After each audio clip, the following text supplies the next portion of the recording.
Hello, it is Amy from AMPO here. I hope that you're having a good week.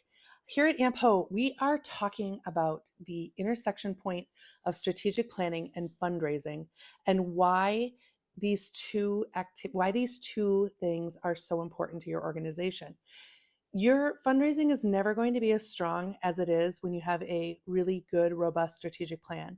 And your strategic plan is never going to be as good as when you have a really good understanding and depth of knowledge of your fundraising program.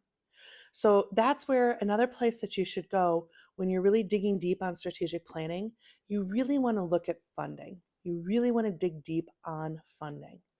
And one of the most critical things that you want to analyze when you look at the funding for your organization is how dependent you are on any one funding source.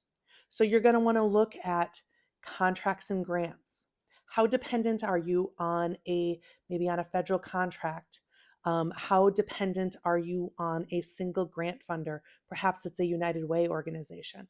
How dependent are you on those organizations and those funding sources remaining consistent and reliable? You're also going to want to look at fees for service. Is there any fee for service structure that you can put in place for your program? Now, oftentimes people look to the most obvious use of the most obvious place to generate a fee for service, which is on the program participants. But think creatively about this.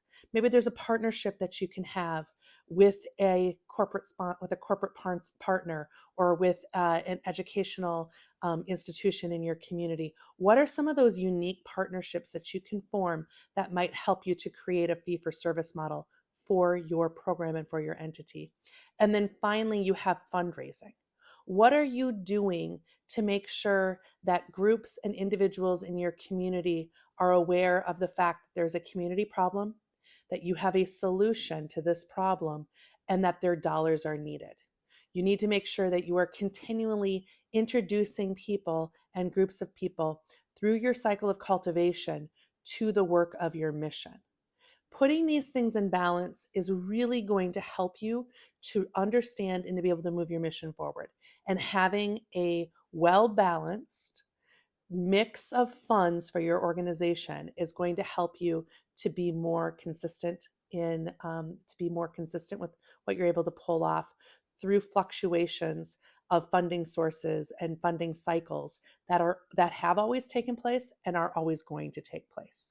So that's my advice for this week. When you're thinking about strategic planning, you want to dig deep on your funding sources, and you want to look in three areas.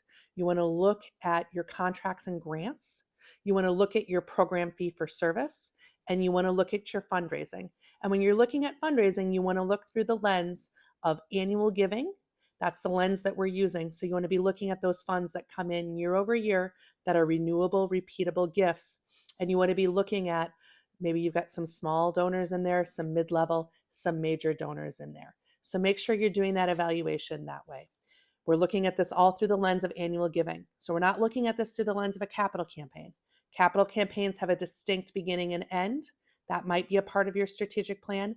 But for this evaluation, you really want to be looking at where are you getting those gifts? Where are you getting those funds that come in every year? Renewable, repeatable gifts and funds that are coming in that are making sure that the engine of your organization continues to move forward. So there you have it. Some tips for you this week. Have a great week, everyone.